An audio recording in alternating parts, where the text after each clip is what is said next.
rapidito. Les voy a mostrar el material de trabajo.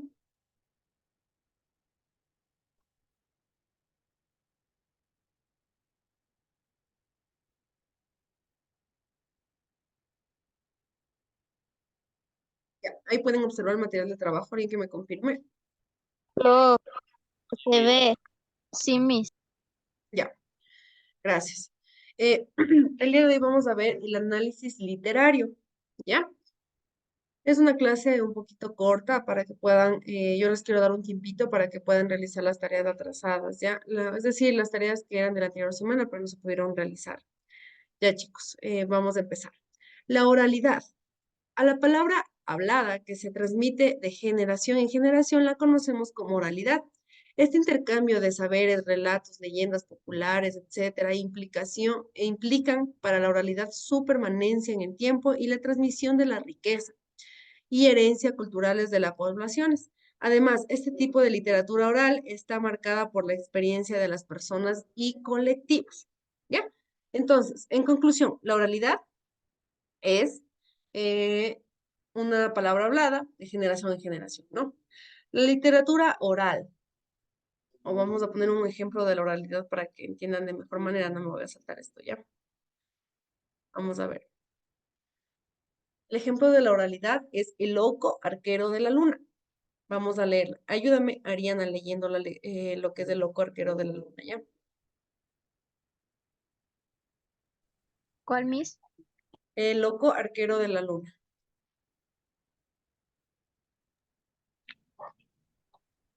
Cuentan los historiadores de las estrellas que un lindo de los Andes se dirigía a la montaña más alta de su poblado.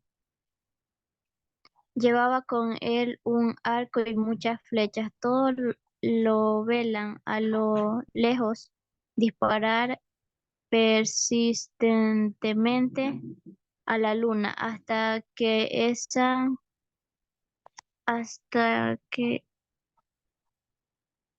se ocultaba y el indio se retiraba al llegar el alba. Lo llamaban el loco arquero de la luna, pero el indio continuaba disparando a la luna todos los días. Un día le preguntaron por qué hacía esto. Él respondió: quiero cazar la luna. Si bien nunca lo logró, se convirtió en el mejor arquero de todos los tiempos. Gracias, Ariana. ¿Ya? Como podemos observar aquí, es un cuento popular, del cual es una oralidad. ¿Por qué? Porque viene de generación en generación. Por eso se le clasifica como la oralidad. Entonces, ¿de qué se trataba más que todo este cuento? Es que el indio quería cazar la luna, ¿no? Y por eso cada noche o cada día, como él se arreglara, mandaba una flecha hacia la luna para ver si es que la podía cazar de esa manera. Por eso está titulada como el loco arquero de la luna, ¿no? Es imposible agarrar la luna, entonces él pensaba que en algún momento lo iba a cazar, ¿ya? Vamos con la literatura oral, que es anónima, creada para entender a un público muy diverso.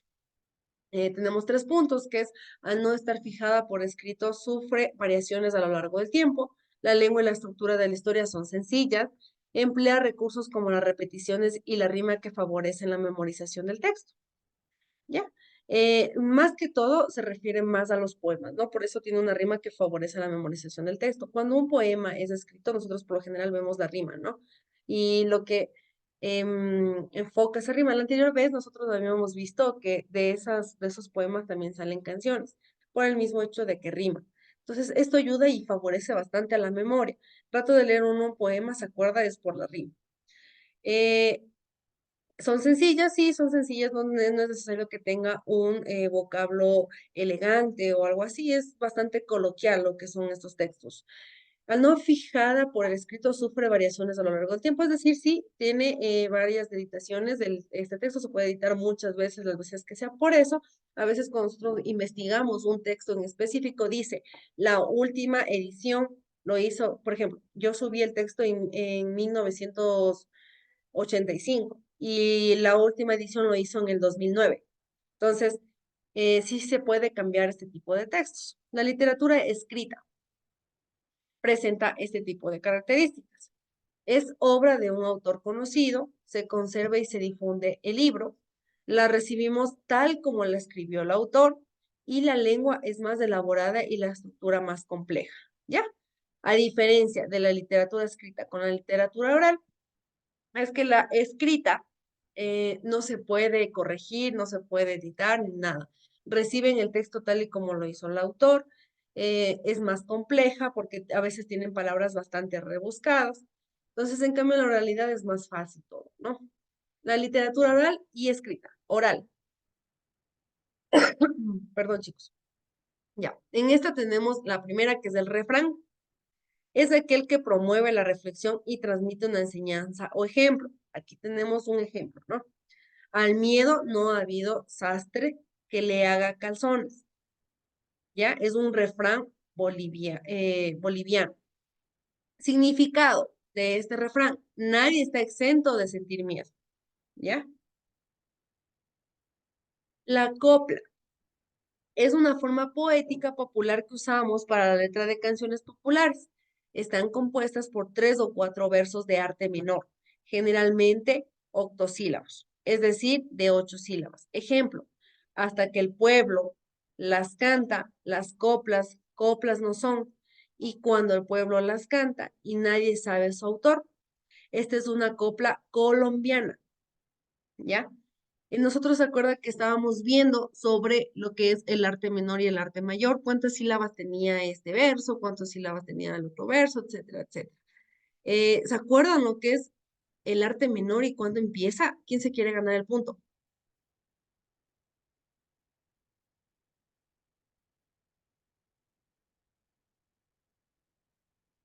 Chicos, les estoy dando el tiempo para que incluso investiguen en internet.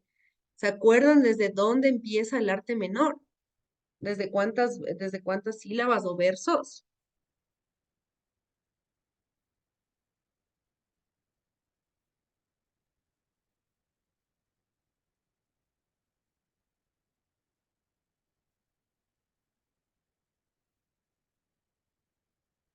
¿Nadie? ¿Nadie se quiere ganar el punto? 8 sílabas, mi. Excelente, ahí mismo estaba la respuesta, chicos. 8 sílabas. ¿Quién fue? María José. Sí, mi. Excelente, son 8 sílabas, chicos, del arte menor. Ahora vamos con los amorfinos. Son composiciones cortas, poéticas, que forman parte de la tradición oral y combinan lo romántico con lo humorístico. Es decir, los amorfinos tienen su lado humorístico y su lado romántico. Siempre mezclan estas dos cosas en los amorfinos. Aquí tenemos un ejemplo bastante claro de esto, ¿no?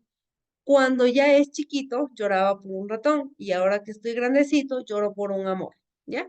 Ahí viene la mezcla.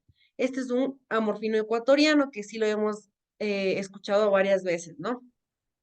La literatura escrita. Empezamos con el cuento, que es una de las literaturas más reconocidas por niños, adultos, adolescentes de todo tipo. Ya. Es un subgénero narrativo que se caracteriza sobre todo por su brevedad, la cual condiciona que el tiempo y el espacio sean determinados. Haya pocos personajes y en el argumento se centre en única historia. Tenemos un ejemplo. La avenida Pardo continuaba solitaria, acelerando el paso sin cesar. Camino hasta el cruce con la avenida Grau. Allí vaciló.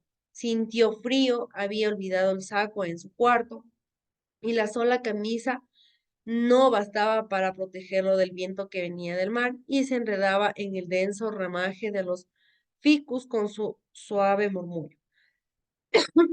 Este cuento es un fragmento de lo que escribió Vargas Llosa Mario, ¿no? Se llama Día Domingo.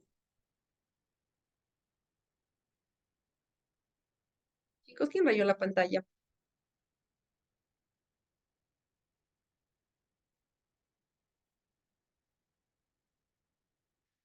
Seguimos. El poema, que ya lo habíamos visto anteriormente. El poema es una composición literaria que pertenece al género poético lírico. En él se expresan sentimientos, ideas, emociones, lo que pasaba en ese tiempo, en esa época, todo lo que sucedía a su alrededor. Su lenguaje emplea figuras literarias. Ejemplo, ¿ya? Amanecí sin ella. Este es un fragmento del poema El día de Sabines Jaime, perdón. Apenas si se mueve, recuerda, mis ojos más delgados la sueñan. Qué fácil es la ausencia. En las hojas del tiempo, esa gota del día resbala tiempo. En este caso, está una figura literaria, pero como podemos observar, no hay rima, ¿no? No existe ningún tipo de rima, pero sí tiene una figura literaria. La novela corta es un tipo de narración más extensa que el cuento, ¿ya? En ella, los elementos narrativos y el argumento se presentan de forma más compleja y elaborada. Nadie sabía nada de ella con alguna certeza, ni ella misma tal vez. Había olvidado todo lo que estaba detrás, hasta su antiguo nombre, María Encarnación. Corrían varias versiones de su historia. Ya, este es un fragmento de lo que es la novela corta El Hijo del Hombre, escrita por Augusto Rao Bastos. Ya, como podemos observar, estos son lo que es la literatura escrita. Por el otro lado, la literatura oral viene a ser coplas, en los refranes, lo que es amorfinos, y lo que es la oralidad escrita es lo que acabamos de ver, ¿no? Cuentos, novelas cortas, ¿qué se puede decir? También poemas. Entonces, la diferencia de los dos, como les decía, es que la oralidad se puede editar. Lo que es la escrita, no. Uno ya recibe todo con respecto a lo que escribió el autor y eso es lo que uno se va a leer. ¿Cómo analizamos una obra literaria? Vamos a leer. Vamos, ayúdame, María José.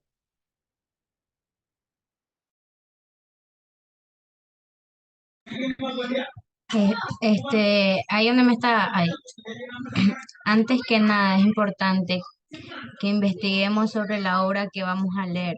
Las obras literarias, en su género narrativo, poético y dramático, son destinadas a entretener, informar y emitir mensajes a los lectores, pero la literatura es heredera de su tiempo. Por ello debemos considerar que cada obra está escrita en un contexto geográfico, histórico y cultural que las rodea y que influye en el autor y su estilo. A estos apartados los denominamos referentes o contexto de una obra literaria. Gracias, María José. ¿Ya? Como podemos observar en este fragmento que leímos, dice cómo analizamos una obra literaria. Es en realidad no, tenemos que investigar la obra, de quién viene, de qué trata, quién la escribió, quién la editó, todo este tipo de preguntas que uno se hace debe investigarla. Así de esa manera nosotros podemos analizar de manera más profunda lo que es una obra literaria. Las referentes geográficos, ¿no? Es el conocimiento de la zona territorial en donde se produce la obra. Podemos identificar un referente geográfico interno que se nombra en el texto literario y el referente geográfico externo de la misma lugar donde se escribe, ¿ya? Como podemos observar, el interno es que se nombra en el texto literario y el externo es del lugar donde se escribe, ¿no? Dos cosas diferentes, no se vayan a confundir. No es necesario que los dos sean correspondan a sí mismo. Por ejemplo, el espacio geográfico externo de Alemania del siglo XX, la novela fue publicada en 1985. ¿Ya? Son dos cosas muy diferentes. Referentes históricos, chicos. Se refiere a los acontecimientos más relevantes que sucedieron en el tiempo histórico en el que se escribe la obra. Por ejemplo, en el perfume. El tiempo histórico es en Francia en el siglo XVIII por poco antes de la Revolución Francesa durante la Ilustración. En la novela aparece una imagen crítica de los principales ideales de la Ilustración, así como los filósofos y los hombres de ciencia de la época a través del personaje tallado.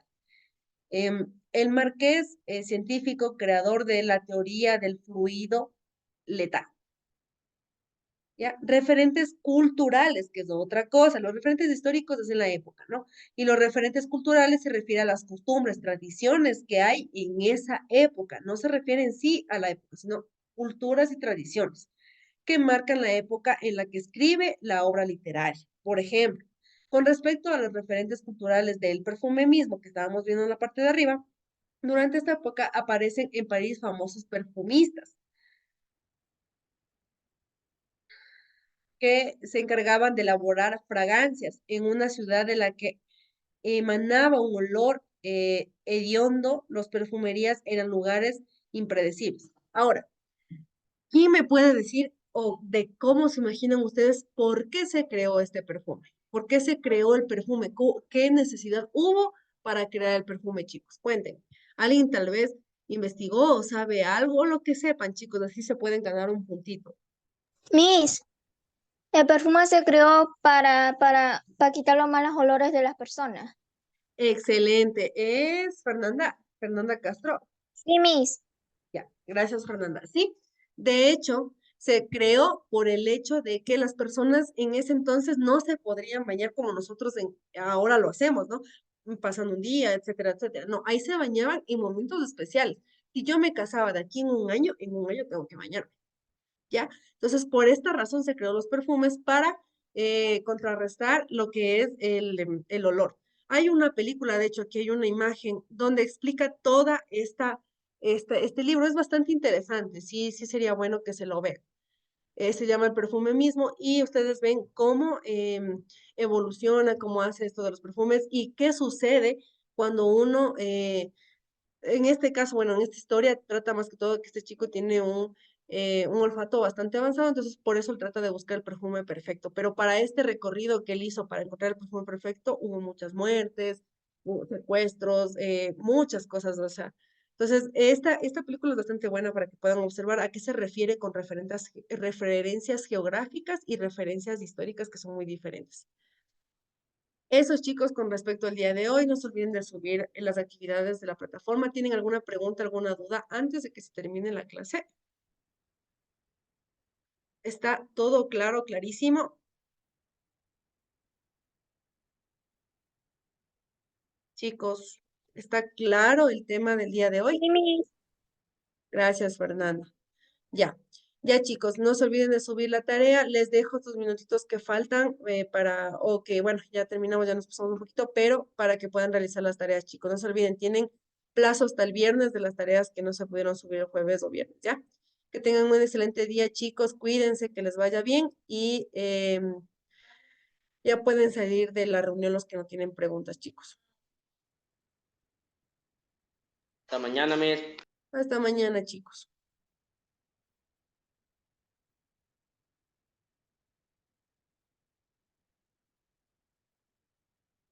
Listen, entonces veo el video que está ahí y Sí, ahí realizo Fernanda. los resúmenes.